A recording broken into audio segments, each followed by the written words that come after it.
বেপর্দা নারী আল্লাহর জান্নাতে যাবে না, আল্লাহর জান্নাতে যাবে না, আল্লাহ তাআলা জান্নাত দেবেন না। তাহলে 25 বার যে এক রমণী পর্দার ওয়াজিব হওয়া কথাটাকে জানার পর আজও যদি তার মাথা আর তার গলা আমি দেখতে পাই আর আপনি দেখতে পান, আর মুসলমানদের বিয়ে বাড়িতে যদি দেখা যায় যে অর্ধেকের চাইতে বেশি মহিলা গায়ের মুসলিমদের মতো একদম আওয়ারা হয়ে ঘুরে বেড়াচ্ছে, তাহলে আপনি বলুন পর্দা নামের পাতাটা ইসলামের গায়ে আছে না টিম টিম টিম টিম করে আছে, জড়ো হয়ে লাল হয়ে পুট করে কখন যে খসে নিচে পড়ে যাবে তার কোনো ঠাঁই ঠিকানা নাই। কথা কি মিথ্যা না সত্য?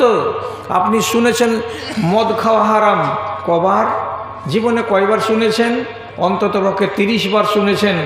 এতবার শোনার পরেও মুসলমান কমিউনিটি যদি মদ না খায় তাহলে এদের দিন যায় না। আপনি কি জুমার মসজিদে শুনেননি ওয়াজ যে বাপ আর মাকে যদি বৃদ্ধ বয়সে কেউ জ্বালা পোড়া করে তাহলে সেই মানুষটা জান্নাতের ভাগীদার হতে পারে না। তারপরেও আজকে কত কত বাড়িতে মা আর বাবাকে 70 বছরের বুড়া বুড়িকে ওই এর চুলার কাছে বসে লকড়ি ঠেলতে হচ্ছে। বৃদ্ধ অচল মানুষ, তাকে হাঁড়িতে হাত দিয়ে ভাতের মাড় পাসাতে হচ্ছে। বাপ বুড়া মানুষ কামাই করতে পারে না, সানা দিয়ে আলু পুড়িয়ে লবণ দিয়ে ভাত খেয়ে নিচ্ছে মা আর বাবা, আর ওই আঙনাতে ছেলে ট্যাংরা মাছকে ঝোল করে পটল দিয়ে রান্না করে মচর মচর করে খাচ্ছে। এই দৃশ্য কি আপনি দেখেননি? 1000 বার দেখেছেন। চুরি বেড়ে গেল, ব্যভিচার বেড়ে গেল, দুনিয়াতে অন্যায় বেড়ে গেল, অবিচার বেড়ে গেল, সবই বেড়ে গেল। এইভাবে যে বেড়ে বেড়ে বেড়ে বেড়ে ন্যায়গুলো দম বন্ধ হয়ে গেছে আর অন্যায় ফলে ফুলে বৃদ্ধি পেয়ে গেছে। আপনি চিন্তা করুন তো ইসলামের হালাত তাজ কোথায়? কেউ মানে, কেউ মানতে চাইছে? হ্যাঁ, কেউ মানছে না। খুব পরে এই নবীজির ইন্তেকালের অল্প দিনের পর থেকেই শুরু হয়ে গেছে ইসলামের পতন। হালকা হালকা হালকা হালকা করে থোড়া থোড়া করে নিচুমুখী হতে হতে এখন যেখানে এসে দাঁড়িয়ে আছে, আর কয়টা দিন যে টিকবে তো আল্লাহ রাব্বুল আলামিন জানেন। তারপরে দেখা যাবে যে দেশে একটাও নমাজি নাই, আর দেশে একটাও আল্লাহকে ডাকনেওয়ালা মানুষ নাই। এগুলো নিজের চোখে আপনারা দেখতে পাবেন। কিছু কিছু আলামত আছে। কেমন আলামত? তো রাসূলুল্লাহ বলছেন ইন্নাল্লাহা ইয়াকবাযু শারীতাতাহু মিন আহলিল ঈমানি ওয়া ইয়াবকা আজাজাতান। রব্বুল আলামিন দুনিয়া থেকে প্রত্যেকটা গ্রামে গ্রামে যে সমস্ত দিনদার বেটা ছেলেগুলো থাকবে, যে সমস্ত দিনদার মেয়ে ছেলেগুলো থাকবে, যারা আল্লাহকে চেনে আল্লাহকে মানে, এরকম ইমানদার নেককার পরেজগার বেটা ছেলেগুলো এবং মেয়ে ছেলেগুলোকে রব্বুল আলামিন মৌত দিয়ে দিবেন। এরা সব মরে যাবে, কেউ থাকবে না গ্রামে। তো তখন কারা বেঁচে থাকবে? নবীজি বলছেন ওয়ায়াবকা আজাজাতান। বেঁচে থাকবে কারা? যেগুলো আগাছা তারা। বেঁচে থাকবে কারা? যেগুলো অপদার্থ তারা। বেঁচে থাকবে কারা? যারা অসভ্য তারা। বেঁচে থাকবে কারা? যারা বদ্দিন তারা, যারা পাতান, যাদের কোনো মূল্য নাই, যাদের কোনো মর্যাদা নাই, যাদের কোনো হাইসিয়াত নাই, এমন আওয়ারা লাফাঙ্গা লুচ্চা বাদ্দিনগুলো সব বেঁচে থাকবে। আর যত দিনদারগুলো আছে সব আল্লাহ রাব্বুল আলামিন তাদেরকে মওত দিয়ে দেবেন। কেমন লোকগুলো বেঁচে থাকবে? কেমন লোকগুলো থাকবে? নবীজি বলছেন লা ইয়ারিফুনা মারুফান ওয়া লা ইউনকিরুনা মুনকারা। যে লোকগুলো বেঁচে থাকবে তারা কোনটা ভালো কাজ করব সবাই মিলে এটা তাদের বিবেকে আসবে না। কোনটা মন্দ কাজ, চলো রে আমরা মন্দ কাজ থেকে দূরে থাকি, এটা বুঝবার মতো ক্ষমতা আল্লাহ তাআলা তাদেরকে দেবেন না। কোনটা ভালো তাও চিনবে না, কোনটা মন্দ তাও বুঝবে না। তাহলে গরু ছাগল ভেড়া যেমন খায় আর দায় আর পায়খানা করে দেয় আর মরবার টাইমে মরে যায়, ঠিক সেই রকমই গরু ছাগলের মতো মানুষগুলো থাকবে, একজনও ভালো চিনবে না, একজনও মন্দ চিনবে না। ভালোকে করব বলে কোনোদিন কথা বলবে না, মন্দ থেকে পালাবো বলে কেউ কথা বলবে না। এমনই অসভ্য, এমনই মানুষগুলো সব বেঁচে থাকবে। আপনি চোখ দিয়ে দেখেন, আর কতদিন দেরি আছে এই নেককার মানুষটির মরে যাওয়ার পরে? বেশি দেরি হবে না। আর 2টা জনম যদি খালি গত হয়ে যায়, তো যে হারে বেঈমানি বাড়ছে আমাদের দেশের মাটিতে আর আমাদের সোসাইটিতে, আর 50 বছর পরে আমাকে আর আপনাকে চিরাগ জ্বালিয়ে খুঁজে বেড়াতে হবে যে দিন কাকে বলে আর দিনদার কাকে বলে। এমনই পরিস্থিতিটা দাঁড়িয়েছে। আল্লাহ, আমরা তো মরে যাব, আমাদের মরার বয়স হয়ে গেল, 64 বছর রান করছি, আর কটা দিন বা বাঁচবো? হ্যাঁ, তো বলে যাচ্ছি যেটা কথা, যারা বেঁচে থাকবে তারা দেখবে, আর তারাই হয়তো বলবে যে আবে 15 বছর আগে একটা মৌলবি বলেছিল এই কথাটা। কি বলেছিল? মুসলমানদের বাড়িতে বিবাহ নামের কথাটা আর দেখতে পাওয়া যাবে না, মুসলমানেরা বিবাহটাকে উঠিয়ে দেবে। তাই বলে কি মিয়া বিবি হবে না? হ্যাঁ, মিয়া বিবি হবে, কিন্তু শাদী বিবাহের মাধ্যমে হবে না। যেমন পায়রার একটা জোড়া মরে গেলেই আর একটা পায়রা অন্য লোকের বাড়ি থেকে, ওর হাঁড়া থেকে গুটার গু গুটার গু গুটার গু করে ওর চারিপাশে ঘুরে ঘুরে ঘুরে ঘুরে একটা মাদিগুলোকে নিয়ে পালিয়ে চলে আসে, ওই রকম জোড়া হয়ে যায় তারা। ঠিক সেই রকমই মুসলমানেরা করবে কি, এখান থেকে অন্য গ্রামে গিয়ে ফেসবুকের মাধ্যমে আর নেটের মাধ্যমে মুহাব্বত হয়ে যাবে, ভালোবাসা হয়ে যাবে, একজন আর একজনকে আপন করে নেবে। বিবাহ কাকে বলে তারা মানবে না, শাদী কাকে বলে, মৌলবি কাকে বলে তারা মানবে না, ওয়ালি কাকে বলে, অভিভাবক না হলে বিয়ে হবে না, এ কথাটা কে মানে রে? কেউ মানতে চাইবে না। যেমন ইচ্ছা তেমন করে তারা সঙ্গী বাছাই করে নেবে, আর এই হালাতে এই জিন্দেগি তাদের কাটবে। ওমিন সাইয়্যাতি আমালিনা من يهده الله فلا مضل له ومن يضلل فلا هادي له وأشهد أن لا إله إلا الله وحده لا شريك له وأشهد أن محمدا عبده ورسوله أما بعد فأعوذ بالله من الشيطان الرجيم بسم الله الرحمن الرحيم وكنتم خير أمة أخرجت للناس تأمرون بالمعروف وتنهون عن المنكر وتؤمنون بالله وقال الله تبارك وتعالى إنما كان قول المؤمنين إذا دعوا إلى الله ورسوله ليحكم بينهم أن يقولوا سمعنا وأطعنا أولئك هم المفلحون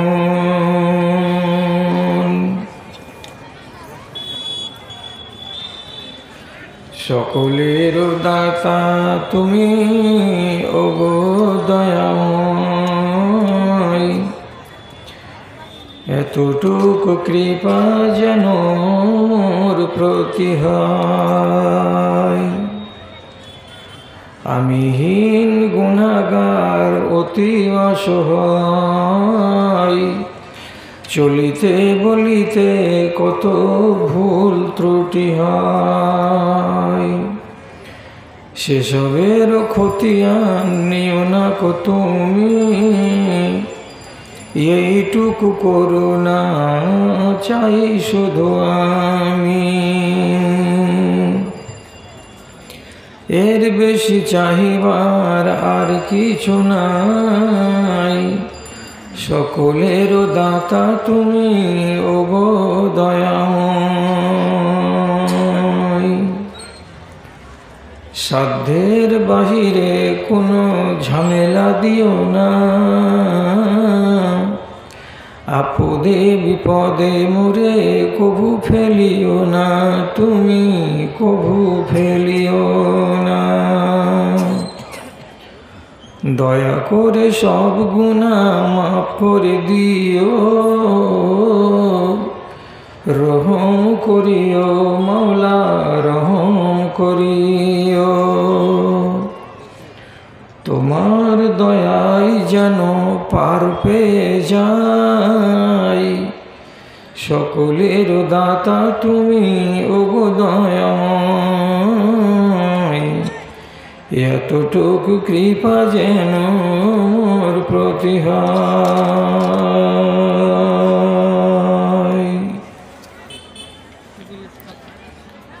মাননীয় সভাপতি সাহেব, সমবেত এই এলাকার বিভিন্ন গ্রাম থেকে, বিভিন্ন পাড়া ও মহল্লা থেকে মাদ্রাসার ভালোবাসা বুকে নিয়ে ও ইমানের দরদকে সাথে নিয়ে উপস্থিত ধনী গরিব, শিক্ষিত অশিক্ষিত, ছোট বড় সকল শ্রেণীর আমার প্রাণের ভাই এবং বন্ধুগণ, তথা সেই সাথে মজলিসের এক প্রান্তে এক পার্শ্বে আড়ালে স্ক্রিনের সামনে বসে থাকা আমার স্নেহের মাতা ও ভগ্নীগণ, আল্লাহ তাআলার শুকরিয়া আদায় করছি যে আপনাদের এই মাদ্রাসার নামে অনুষ্ঠিত এই জালসার ইতিহাসে আমি দ্বিতীয়বার এখানে কথা বলার জন্য আসতে পেরেছি। আজকে আপনাদের সামনে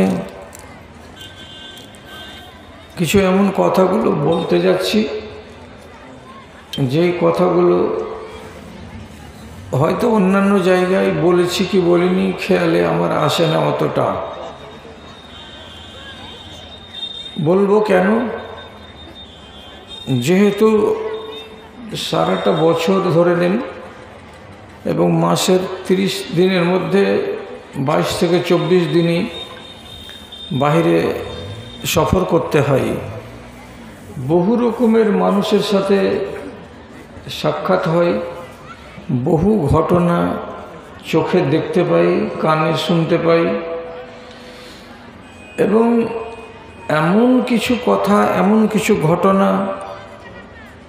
সহ্য করতে হয় এবং মনে মনে দুঃখ পাই যে এগুলো কি মুসলমানদের দ্বারাই হওয়া সম্ভব? এগুলো কি মুসলমানেরা করে?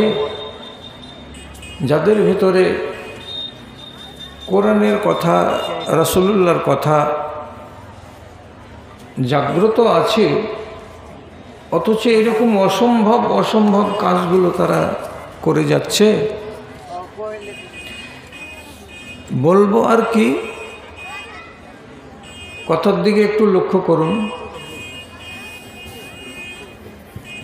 আগে যেগুলো নবী আল্লাহ তাআলা পাঠিয়েছিলেন দুনিয়াতে, তো তিনি যতদিন বেঁচে থাকতেন ততদিনই মানুষকে ভালো কাজের আদেশ করতেন এবং মন্দ কাজ থেকে নিষেধ করতেন। কিন্তু নবীজির ইন্তেকালের পর ওই নবীর, অর্থাৎ আগেকার নবীর কোনো একজন নবীর ইন্তেকাল হয়ে গেলে এই দায়িত্বটা কিন্তু পাবলিকের ঘাড়ে আর থাকতো না। তোমাদেরকে এই কাজ করতে হবে, আমি মরে গেলাম তো আমার মরার পরে তোমরা মানুষকে ভালো কাজের আদেশ দিয়ে বেড়াবে এবং মন্দ কাজ থেকে নিষেধ করে বেড়াবে, এটা বন্ধ হয়ে যেত। আবার 200 বছর, 300 বছর, 500 বছর, 1000 বছর পরে কোনো নবীকে আল্লাহ তাআলা পাঠাতেন, তখন সেই লোকগুলোর ভিতরে আবার নতুন করে দ্বীনের চর্চা আরম্ভ হতো এবং তিনি নতুন করে আরম্ভ করতেন দাওয়াতের কাজ এবং তাবলীগের কাজ। কিন্তু আমরা এমন এক ভাগ্যবান উম্মত যে রাসূলুল্লাহ সাল্লাল্লাহু আলাইহি ওয়াসাল্লাম যখন দুনিয়া থেকে চলে গেছেন, তো তিনি যতদিন বেঁচে ছিলেন ততদিন এ দায়িত্ব পালন করেছেন, অর্থাৎ আমর বিল মারুফ, ভালো কাজের মানুষকে আদেশ করা, আর নেহি আনিল মুনকার, মন্দ কাজ থেকে মানুষকে বিরত রাখা।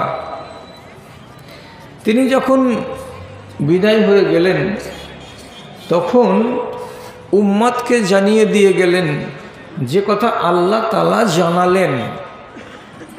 আল্লাহ তাআলা কি জানালেন? আম্বিয়াদের যেটা দায়িত্ব ছিল কিংবা আমার নবীর যেটা দায়িত্ব ছিল, উনি যখন বিদায় হয়ে গেলেন তখন কিন্তু আগেকার নবীদের মতো আর সিস্টেম থাকলো না। বরং সিস্টেমটা কি হলো, আমি যদি বেশি পড়া হই তো আমার কাজ হবে বেশি উঁচু মানের ওই দাওয়াতের কাজ এবং তাবলীগের কাজ। আমি যদি মাঝারি মানের হই শিক্ষিত, তাহলে আমার কাজ হবে মাঝারি মানের। এমন পর্যন্ত কি আমি যদি একটা আধুনিক শিক্ষিত হই কিংবা আমি 5 ক্লাস 6 ক্লাস 7 ক্লাস পাস করা একটা লোক হই, আর আমি যদি একটা কথা জানি তাহলে সে একটাই কথা আমাকে আরেকজনের কাছে পৌঁছে দিতে হবে, এটা আমার দায়িত্ব। আমি যদি 4টা কথা জানি, সে 4টা কথা অন্যের কাছে পৌঁছে দিতে হবে, এটা আমার দায়িত্ব। সুতরাং আমাদের মধ্যে এই মজলিসের কথাটা বলি, যতজন লোক আমরা এখানে বসে আছি, আমরা প্রত্যেকেই দায়িত্বশীল যে আমি এই দুটো কাজ করে মরব। এক, ভালো কাজের আদেশ করব, মন্দ কাজ থেকে মানুষকে বিরত রাখার চেষ্টা চালাবো। আমার সাধ্যে যতক্ষণে আসবে ততক্ষণে আমি করব, আর আমি যদি না করি, এই কাজ যদি আমি না আদায় করি, তাহলে আল্লাহ রাব্বুল আলামিন আমাকে ছেড়ে দেবেন না, আমাকে কিন্তু কৈফিয়ত দিবে, নিতে হবে।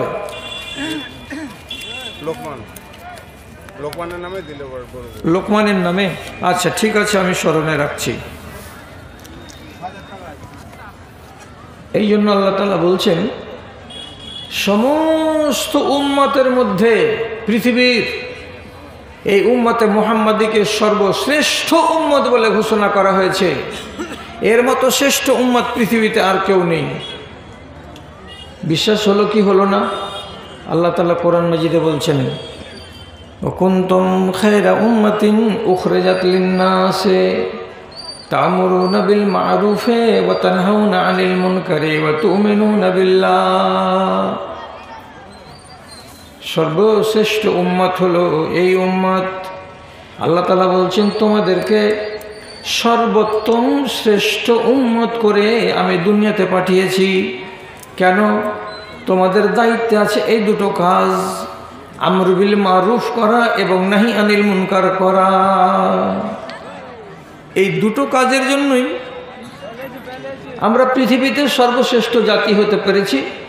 আর যদি সর্বোত্তম হয়েছি এটা আপনার মানতে অসুবিধা হয়, তাহলে আর একটা কথা আপনাকে পড়ে শোনাচ্ছি, শুনে আপনার মনটা ভালো হবে, খুশি হবে, আনন্দিত হবেন। তা কি? রাসূলুল্লাহ হাদিসের ভিতরে বলেছেন, কিয়ামতের কোটে সর্বপ্রথম আম্বিয়ায়ে কেরাম জান্নাতে প্রবেশ করবেন। আম্বিয়াদের ভেতরে সর্বপ্রথম যিনি জান্নাতে পা রাখবেন তিনি আমাদের নবী হযরতে মুহাম্মদ মুস্তাফা সাল্লাল্লাহু আলাইহি ওয়াসাল্লাম। এবার নবীদের পালা যখন শেষ হয়ে যাবে, এবার উম্মতিদের যখন পালা আসবে জান্নাতে ঢোকার, তো কে প্রথমে ঢুকবে? কারা প্রথমে ঢুকবে? তো রাসূলুল্লাহ হাদিসে বলেছেন, লা ইয়াদখুলুল জান্নাতা উম্মাতুন হাত্তা ইয়াদখুলা উম্মতি। পৃথিবীতে যত উম্মত দুনিয়াতে এসেছে, আদম আলাইহিসসালামের উম্মতও প্রথমে জান্নাতে যেতে পাবে না।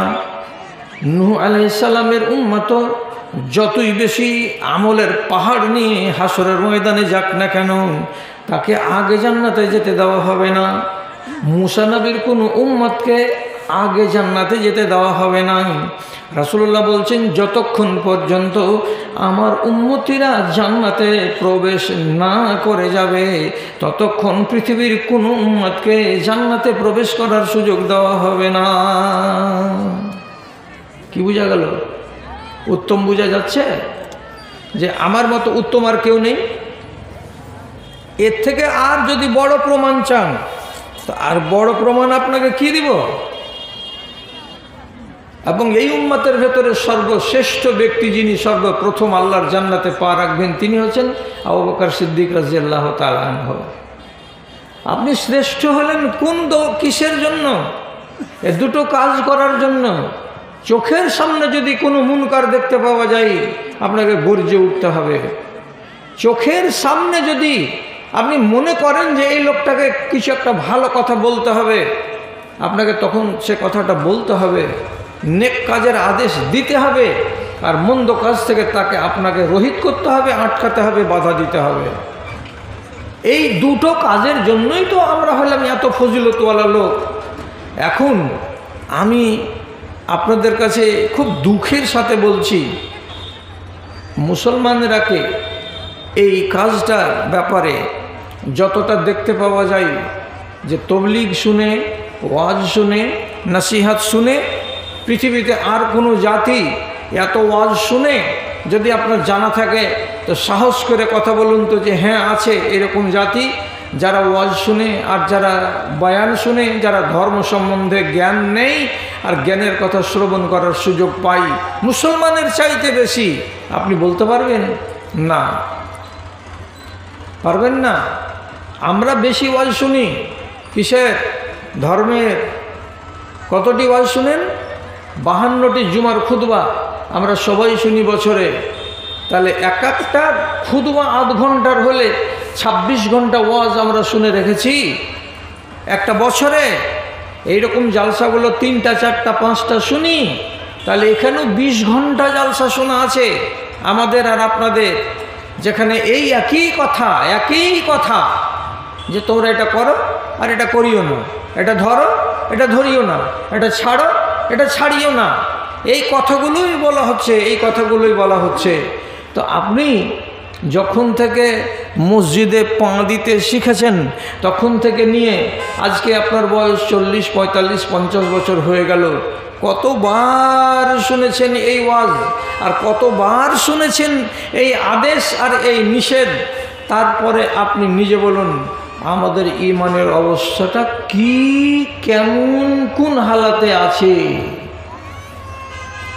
পৃথিবীতে কোনো জাতি এত ওয়াজ শুনে না, এত বয়ান শুনে না। রাগ করিয়েন না, বড্ড উচিত কথা বলছি।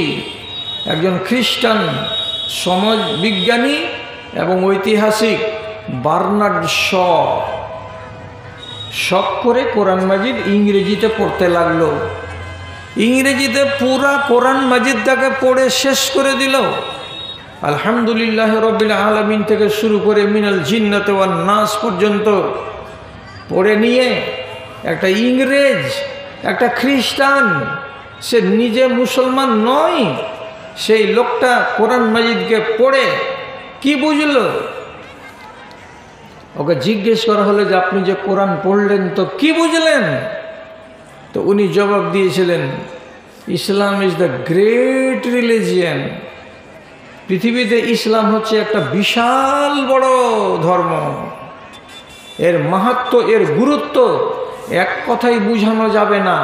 এত মহান ধর্ম হচ্ছে ইসলাম, এত গুরুত্বপূর্ণ ধর্ম হচ্ছে ইসলাম, কিন্তু but the Muslims R unsocial and uncivilised.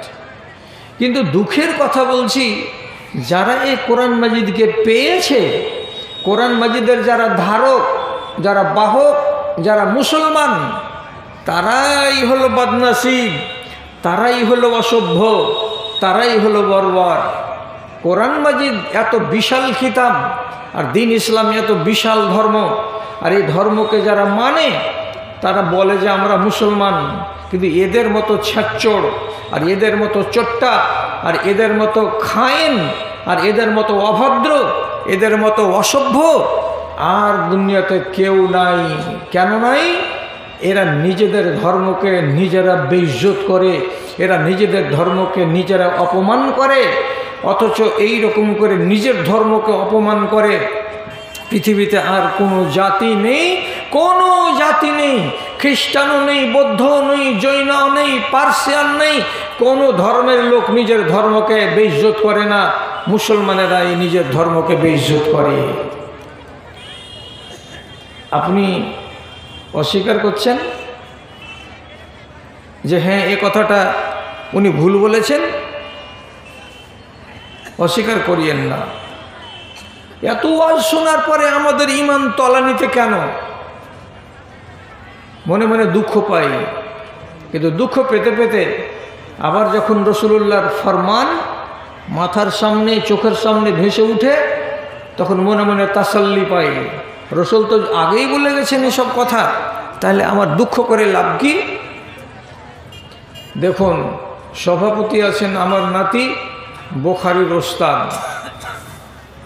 খেয়াল করেন কথার দিকে। একটা আলেমে দিন সভার আসনে বসে আছেন, তাকে সাক্ষী রেখে বলছি, বিদায় হজের দিন রাসূলুল্লাহ ভাষণ রাখছেন, এমন সময় একটি আয়াত নাজিল হলো। আয়াতটি সূরা মায়দার 3 নম্বর। কি নাজিল হলো? আল-ইয়াওমা আকমালতু লাকুম দীনাকুম ওয়া আতমামতু আলাইকুম নি'মাতি ওয়া রাযীতু লাকুমুল ইসলাম দীনা। আজকের দিন আমি দিন ইসলামকে পরিপূর্ণ করে দিলাম, এবং আমার যত নিয়ামত ছিল হে নবী আমি আপনাকে দিয়ে কমপ্লিট করে দিলাম। এবং ইসলাম যে এই উম্মতির ধর্ম, এই উম্মতিরা যে ইসলামকে দিন হিসাবে মানবে, আমি আল্লাহ এতে রাজি হয়ে গেলাম। আয়াতটা যখন আল্লাহ রসুল পড়ে শোনালেন, বাম দিকে খাড়ো ছিলেন হযরতে উমর রাদিয়াল্লাহু তাআলা আনহু। আপনি কি বুঝলেন, আমি কি বুঝলাম, আর লোকগুলো কি বুঝল? হযরতে উমরের চোখ দিয়ে মোটা মোটা 2 ফোঁটা পানি কোনা দিয়ে গড়ে গাল পর্যন্ত এলো, এবং একটুখানি কান্নার সিসকি আওয়াজ তার মুখ থেকে বের হলো। রাসূলুল্লাহ যেমনি তাকালেন, দেখছেন উমরের চোখে পানি। রাসূল জিজ্ঞেস করে বলছেন, ওমা ইউবকিকা ইয়া উমর, হে উমর তোমাকে কিসের কারণে তোমার চোখে পানি এলো? কে কান্না দিল? কেন কান্না করলে? এই মুহূর্তে তোমার কান্না করার কারণটা কি আমাকে জানাও। তখন হযরত উমর বলছেন, হে আল্লাহ পাকের রাসূল, আপনি যে আয়াতটা পড়ে শোনালেন যে আজকে দিন ইসলাম পূর্ণ হয়ে গেল, এবং আল্লাহ তাআলা যত নিয়ামত দেওয়ার ছিল আমাদেরকে তা দিয়ে শেষ করে দিলেন, কমপ্লিট করে দিলেন, এবং দিন ইসলামকে তিনি আমাদের জন্য দিন হিসাবে নিযুক্ত করে দিয়ে আমরা যেমন রাজি হয়েছি তিনিও রাজি হয়ে গেলেন। এই আয়াতটা থেকে প্রমাণ করে কি, লাইসা বাদাল কামালে ইল্লা নুকসান। আমি বুঝেছি। কি বুঝেছো তুমি? কোন একটা জিনিস যেদিন পূর্ণ হয়ে যায়, কোন একটা জিনিসকে বানাতে বানাতে বানাতে বানাতে সেই জিনিসটা যেদিন সম্পূর্ণ হয়ে যাবে, তারপর থেকে ওই জিনিসটা ক্ষয় হতে শুরু হবে, ওর গুণ কমতে শুরু করবে, ওর মান কমতে শুরু করবে। কেমন? একখানা শাল বানাচ্ছিলাম, শালখানাকে আমি তাঁতে বসে বসে বসে বসে টেনে টেনে সুতা টেনে টেনে 12 দিনে বানালাম। তারপরে আমি 15 দিনে সুই দিয়ে দিয়ে দিয়ে দিয়ে নকশা বানালাম। এখন বানাতেই আছি বানাতেই আছি। যখন নকশা বানা হয়ে গেল তখন অ্যারারোট দিয়ে তাকে আমি পানিতে ডুবালাম, সারাটা 12 ঘন্টা পানিতে ডুবে থাকলো। তারপরে সকালবেলায় তাকে শুকালাম, শুকানোর পরে আমি তাকে আয়রন করে দিলাম, আয়রন করার পরে আমি তাকে প্যাক করলাম, প্যাক করার পরে বাজারে নিয়ে গেলাম। বাজারে যেমনি নিয়ে যাব একটা মানুষ তাকে কিনে নেবে। এই শালখানা কমপ্লিট আছে গুণে এবং মানে এবং রঙে এবং ডিজাইনে। এ সুন্দর শালখানা কমপ্লিট শাল এবার যেমনি একটা মানুষ গায়ে দিতে আরম্ভ করবে, শালখানা দিনের দিন আস্তে আস্তে তার মাধুর্যটাকে হারাবে, তার বৈশিষ্ট্যগুলোকে আস্তে আস্তে হারিয়ে দেবে। তার মানে কি, শালের ভেতরে আর ওই গ্লেজ থাকবে না 1 মাস পরে, শালের ভেতরে 1 বছর পরে আর রং থাকবে না, শালটা এরকম মোটা ছিল আর মোটা হয়ে থাকবে না, আস্তে আস্তে কমতে কমতে কমতে কমতে একেবারে পাতলা হয়ে যাবে, একেবারে জ্যাকজেরা হয়ে যাবে, ছিঁড়ে যেতে পারে, এইরকম শালটার অবস্থা হবে। তো যে কোনো জিনিস পূর্ণ যেদিন হয়ে যাবে তার পরের দিন থেকে তার ক্ষয় শুরু হয়ে যাবে। তো ইসলাম আজকে পূর্ণ হয়ে গেল, আপনি বললেন এক্ষুনি ইসলাম পূর্ণ, কত ভালো লাগছিল।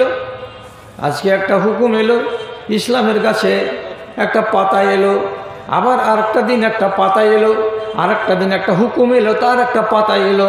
তো ইসলামের গাছটাতে ফল ছিল, ফুল ছিল, ডাল ছিল, পাতা ছিল, এবং পাতাগুলো বাড়তেই ছিল। যখন আপনি বললেন আর কোনো বিধান আসবে না, তার মানে ইসলামের গাছে আর নতুন করে পাতা গজাবে না। তো নিচু দিক থেকে পাতাগুলো খসে খসে সব পড়ে যাবে। একদিন এই গাছটা শুধু কাঁকড়ার মতো দাঁড়িয়ে থাকবে, শুকনো গাছ হয়ে দাঁড়িয়ে থাকবে, এর গায়ে লতা থাকবে না, পাতা থাকবে না, ফুল থাকবে না, ফল থাকবে না, শুকনো ডালগুলো শুধু দাঁড়িয়ে থাকবে। গাছটার হালাত যেমন হয়ে যায় তেমনি ইসলামের হালাত একদিন হয়ে যাবে। হযরত উমরের কথাটা রাসূলুল্লাহ মেনে নিলেন, ঠিকই গো, আজ থেকে ইসলামের পতন শুরু। ইসলাম আর বাড়বে না, কমবে, যত দিন যাবে কমতে লাগবে। এবার নবীজির বিদায় হওয়া কতদিন হলো? কাছাকাছি 1450 বছর। 1450 বছরের সফর ইসলাম করে এসে আজ বর্তমানে কতটি মধ্যখানে নসল গেল? ঐতিহাসিকরা বলছে 33 থেকে 34টা লোক নবী থেকে শুরু করে আমার মাঝখানে গত হয়ে গেছে। এগুলো সব আমাদের দাদা, আমার বাপ, তার বাপের বাপ, তার বাপের বাপ, তার বাপের বাপ, এরকম করে যখন সিলসিলাকে আপনি জুড়বেন তো 33 অথবা 34 নম্বরে গিয়ে আবু বকর সিদ্দিককে পাওয়া যাবে, হযরত উমরকে পাওয়া যাবে। তো তাহলে কয়টা নসল গত হলো? 33টা নসল গত হলো। আর 33টা নসল গত হওয়ার পরে আজকে 1450 বছর হয়েছে ইসলামের বয়স। ইসলামের হাল কি, ইমানের হাল কি? ইসলাম নামের বৃক্ষটার দিকে আপনাকে দেখতে বলছি, দেখেন যে কাঁচা কাঁচা কোনো নতুন পাতা আছে না, পাতাগুলো ঝরে ঝরে মাথার দিকে 4-5টা 8টা 10টা পাতা লেগে আছে, আর বাকি সমস্ত পাতা কিছু নাই ইসলামের গায়ে। যদি বিশ্বাস না লাগে তাহলে আপনি বলুন, এখানে বসে বসেই বলতে হবে, কথা মিথ্যা বলছি না। সুদের ওয়াজ শুনেননি? শুনেছেন। একদিন 20 দিন শুনেছেন সুদের ওয়াজ। মুসলমান সুদ থেকে মুক্ত হয়েছে না। তাহলে ইমানের পতন দেখেন। পর্দার ওয়াজ মায়েরা শুনেনি? শুনেছে। এক মজলিসে না, কমসে কম তার লাইফে 25 দিন শুনেছে।